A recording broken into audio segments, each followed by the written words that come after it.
Okay, so for this week, week 11, you guys are going to be doing how to control scatter.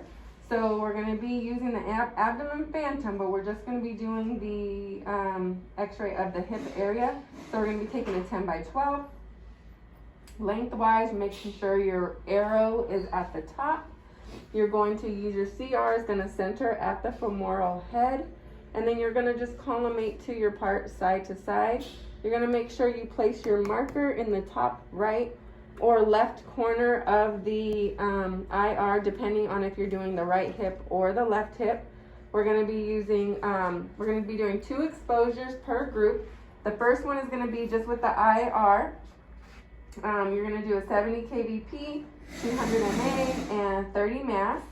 You're going to make the exposure, process it, then you're going to come back in and we're going to do another one exactly like this. But now we're going to put a grid cap on top, and I'll show you in the next slide. Okay, so last week we showed you how to create scatter. So this week we're basically showing you how we control a scatter. So everything is going to be set up the same, 40-inch SID, you're centering to the same place. But now this time we placed an 8-to-1 grid cap on top.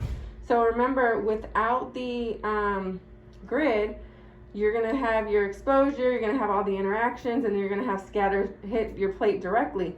But then with the grid on top, it's going to be the same exact thing, but now you have the grid to absorb some of that scatter before it hits your IR, and this is what we're going to prove in this lab. So you're going to shoot it, same technical factors, run it, and then we'll compare the 2 images.